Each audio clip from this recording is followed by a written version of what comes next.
ಏನು ಈ ವಿಶೇಷತೆ ಅಂದರೆ ಈ ವ್ಲಾಗ್ ಮಾಡ್ತಾ ಇರೋ ಕಾರಣ ಏನು ಅಂತ ಹೇಳಿದ್ರೆ ಈಗ ನಮ್ಮಮ್ಮ ಅದಕ್ಕೆ ಏನೇನು ಬೇಕೋ ಅದೆಲ್ಲ ಕಟ್ ಮಾಡ್ಕೊಡ್ತಿದ್ದಾರೆ. ಇಲ್ಲಿ ಟೊಮೊಟೊ ಒಂದು ತೊಗೊಂಡಿದ್ದಾರೆ. ಶುಂಠಿ ಬೆಳ್ಳುಳ್ಳಿ ಪೇಸ್ಟ್ನ ಹಾಕ್ಕೊಳ್ಳಿ. ಇದಕ್ಕೆ ಸ್ವಲ್ಪ ತೆಂಗಿನಕಾಯಿ, ಹಾಗೆ ಪುದೀನ, ಹಾಗೆ ಈರುಳ್ಳಿ, ಹಾಗೆ ಹುರ್ಗಡ್ಲೆ, ಶುಂಠಿ ಬೆಳ್ಳುಳ್ಳಿ ಪೇಸ್ಟ್ ಇಷ್ಟನ್ನು ಹಾಕ್ಕೊಂಡು ಪೇಸ್ಟ್ ಮಾಡ್ಕೊಂಡು ಬನ್ನಿ.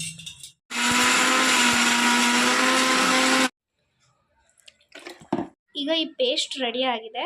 ಆಮೇಲೆ ಏನು ಮಾಡಬೇಕು ಅಂತ ಹೇಳ್ತೀನಿ. ಸ್ವಲ್ಪ ಎಣ್ಣೆನ ಹಾಕ್ಕೊಳ್ಳಿ, ಸ್ವಲ್ಪ ಈರುಳ್ಳಿನ ಹಾಕ್ಕೊಂಡು ಫ್ರೈ ಮಾಡಬೇಕಾಗುತ್ತೆ. ಫ್ರೈ ಆಗ್ತಿದೆ, ಅದು ಸ್ವಲ್ಪ ಬ್ರೌನಿಷ್ ಆಗಬೇಕು. ಬ್ರೌನಿಷ್ ಆದಮೇಲೆ ಆಮೇಲೆ ಟೊಮೊಟೊನ ಹಾಕ್ಕೊಳ್ಬೇಕಾಗುತ್ತೆ. ಟೊಮೊಟೊನ ಹಾಕ್ಕೊಳ್ಳಿ. ಈಗ ಸ್ವಲ್ಪ ಟೊಮೊಟೊ ಹಾಕಿದ್ದೀವಿ. ಈಗ ಇದು ಬೇಯಕ್ಕೆ ಬಿಡಿ. ತರಕಾರಿ ಬಟಾಣಿ ಮತ್ತು ಆಲೂಗಡ್ಡೆ, ಹಾಗೆ ಗೆಡ್ಡೆಕೋಸು, ಹಾಗೆ ಬೀನ್ಸನ್ನು ಕಟ್ ಮಾಡಿ ಇಟ್ಕೊಂಡಿದ್ದೀವಿ. ಕ್ಯಾರೆಟ್ ಬೇಕಿದ್ರೆ ನೀವು ಹಾಕ್ಕೊಳ್ಳಿ. ನಮ್ಮನೇಲಿ ಇರಲಿಲ್ಲ, ಹಾಗಾಗಿ ನಾವು ಹಾಕಿಲ್ಲ. ಈಗ ಏನು ಬೆಂದಿದೆಯಲ್ಲ ಟೊಮೊಟೊ, ಅದಾದಮೇಲೆ ಇವಾಗ ನಾವೇನು ತರಕಾರಿ ಎಲ್ಲ ಕಟ್ ಮಾಡ್ಕೊಂಡಿದ್ದೀವಿ ಅದನ್ನು ಹಾಕಬೇಕಾಗುತ್ತೆ.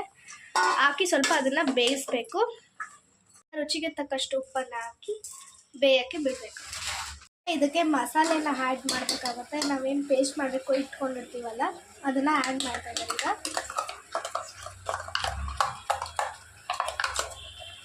ನೀವು ಆ ಪೇಸ್ಟ್ ಹಾಕಿದ್ಮೇಲೆ ನಿಮಗೆ ಎಷ್ಟು ನೀರು ಬೇಕೋ ಅಷ್ಟು, ಆ ಮಸಾಲೆಗೆ ಎಷ್ಟು ಬೇಕಾಗುತ್ತೋ ಅಷ್ಟು ನೀರನ್ನು ಹಾಕ್ಕೊಂಡು ಅದನ್ನು ಕುದಿಯೋಕ್ಕೆ ಬಿಡಬೇಕಾಗುತ್ತೆ. ಈಗ ನಮ್ಮಮ್ಮ ಕೊತ್ತಂಬರಿ ಹಾಕ್ತಾ ಇದ್ದಾರೆ. ಈಗ ಧನಿಯಾ ಪೌಡರ್ನ ಹಾಕ್ಕೊಳ್ಳಿ. ಎಷ್ಟು ಚಮಚ ಹಾಕೋಬೇಕು ಮಮ್ಮಿ? 1 ಸ್ಪೂನ್ನ ಹಾಕ್ಕೊಳ್ಳಿ.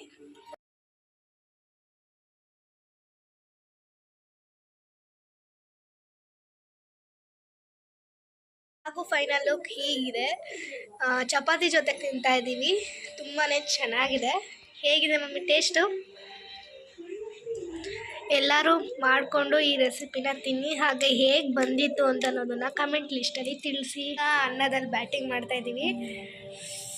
ತುಂಬಾ ಚೆನ್ನಾಗಿತ್ತು ಚಪಾತಿ ಎಲ್ಲಂತೂ. ಹೆಂಗಿದೆ ಮಮ್ಮಿ? ಜೀವನ ಅನ್ನೋದು ಸೋಲು ಗೆಲುವಿನ ಆಟ. ಗೆದ್ದವನಿಗೆ ಸೋಲಬಾರದೆಂಬ ಭಯವಿದ್ದರೆ ಸೋತವನಿಗೆ ಗೆಲ್ಲಲೇಬೇಕೆಂಬ ಛಲವಿರುತ್ತದೆ.